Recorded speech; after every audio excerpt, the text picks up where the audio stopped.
নমস্কার বন্ধুরা, জেফা নিউজ থেকে আমি আরেকটা আপডেট নিয়ে এসেছি। ফাইনাল যে রোপা 2019 যেটা সাবমিট হয়েছে এবং তার উপরে যে ফাইনাল স্যালারি ক্যালকুলেশন তার উপর নিয়ে এসেছি। আমরা কয়েকটা জিনিস খুব পরিষ্কারভাবে দেখতে পাবো। প্রথমে একটু চার্টটা যদি দেখে নিই, যে রোপাতে কয়েকটা জিনিস একেবারে অবলুপ্ত করে দেওয়া হয়েছে। প্রথমে যদি দেখি, এখানে দেখবেন যে এরিয়াটা ব্রাহ্মণবাড়িয়া এরিয়া কিছু বাকি ছিল বলে আমাদের বর্তমান মুখ্যমন্ত্রী এই নিয়ে আন্দোলন করেছিলেন এবং বেশ একটা বেশ জমায়েত করেছিলেন। কিন্তু তিনি নিজেই প্রায় 4 বছরের এরিয়ারটা পুরোপুরি এক কথা বলতে গেলে মেরে দিলেন। এখানে দেখুন পরিষ্কার পেমেন্ট অফ এরিয়ার কথা বলা হতো, standing anything content elsewhere in these rules or in any order other rules for the time being in force. No এরিয়ার ভালো করে দেখুন, যেখানে আমি মার্কিং করে দিয়েছি লাল কালি দিয়ে, no areas of pay to which a government servant may be entitled in respect of the period from the 1st day of January 2016 to the of December 2019। মানে এর মধ্যে যে সময়কাল 16 থেকে 19 সালের মধ্যে দেয়া হবে না, কোন রকম এরিয়া দেওয়া হবে না, একদম পরিষ্কারভাবে বলে দিয়েছে।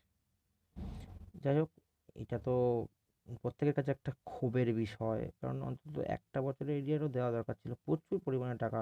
একজন কর্মচারীর মিনিমাম একজন প্রায় নিচের দিকে যে সমস্ত কর্মীরা কাজ করেন বা টিচাররা থাকেন, তাদেরই প্রায় 1 থেকে 1.5 লাখ করে এক বছরের মিনিমাম সরকার টাকাগুলো দিচ্ছে না, 1 থেকে 1.5 লাখ টাকা। তো বুঝতে পারছেন, তার মানে এক একজনের 4 বছর হলে কতটা হতে পারে, অ্যাটলিস্ট তো 1 বছর দিতে পারতো, কিন্তু দেননি এবং এরা এরকমভাবেই চালাচ্ছে। যাই হোক, আমরা দেখি এবারে, যদি আমরা একটু ভালো করে দেখে মার্কিং করে দেওয়া হচ্ছে বিশেষ করে প্রাইমারি এবং আপার প্রাইমারি টিচারদের জন্যই।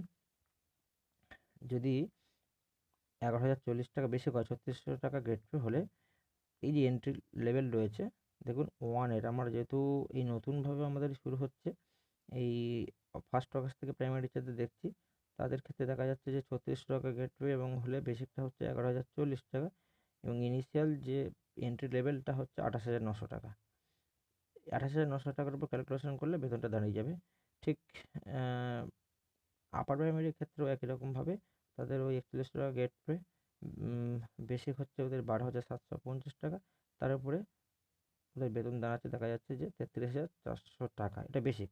হ্যাঁ, তবে পুরনো যারা টিচার রয়েছেন তাদের কী হবে না, 16 সাল থেকে যে বেসিকটা ওনাদের ছিল তার উপরে 2.57 যে ফিডব্যাক ফ্যাক্টরটা রয়েছে সেটা গুণ করা হবে এবং তারপরে কী হবে, যে যে বেসিকটা আসবে তারপরে 3টে ইনক্রিমেন্ট, এটা 4টে ইনক্রিমেন্টই হয় অ্যাকচুয়ালি, কিন্তু 3টে শুনছি। যাই হোক, একটা ইনক্রিমেন্ট দেবেন না মনে হয়। তো দিলে তো ভালো। তারপরে যে ওই বেসিকটা দাঁড়াবে 2016 সালের যে বেসিক, তার উপরে 2.57 গুণ করার পরে যে বেসিকটা দাঁড়াবে, তারপরে ইনক্রিমেন্ট করে করে আসবেন 3টে ইনক্রিমেন্টের পরে, যেটা হবে সেটা আপনাদের বেসিক। এবং তারপরে এন্ট্রি লেভেলে যেখানে ম্যাচ করবে, যদি মনে হয় যে ম্যাচ করছে না, ধরুন 33,400 পেরিয়ে যাচ্ছে, তাহলে দেখা যাচ্ছে যে 34,400 হচ্ছে। এইটা হচ্ছে আপনারা খেয়াল রাখবেন, তো চেঞ্জ হতে পারে। এটাই ছিল আজকে আপডেট মূলত। এবার বেতনটা কত যাচ্ছে একটু দেখে নিন। বেসিক যদি 28,900 হয়, এইচআরে তাহলে হচ্ছে 3,468, ডিএ তো জিরো, কিছুই বলেনি, মনে করলে কিছু দিতে পারে। মেডিকেল 500 টাকা, আর তাহলে গ্রস দাঁড়াচ্ছে 32,868 টাকা। এবারে জিপিএফ এবং যে পিটি পার্সোনাল ট্যাক্সটা 150 টাকা কাটবে। জিপিএফ হচ্ছে 6.25%, কাটার পরে যেটা পরে থাকবে সেটা হাতে পাবেন। ঠিক আপার প্রাইমারির ক্ষেত্রে যেটা ইনিশিয়ালি 33,400 টাকা, বেসিক হচ্ছে এইচআরে হচ্ছে 4,008 টাকা, আর একই রকমভাবে ডিএ জিরো আর মেডিকেল যা থাকছে গ্রস হচ্ছে 37,908 টাকা। এখানে একটা জিনিস মনে বলে রাখা দরকার আছে, একটু ভালো করে দেখলে, ভালো করে দেখুন যে যদি যাদের শুরু হবে 20 জানুয়ারিতে, ইনক্রিমেন্ট যখন হবে এরপরে, এই 28,900 যদি শুরু হয় কারোর বেসিক ইনিশিয়াল, তাহলে কিন্তু 1 বছর পরে যে বেসিকটা হচ্ছে, ঠিক দেখুন 29,800 টাকা, 28,900 থেকে 29,800 টাকা।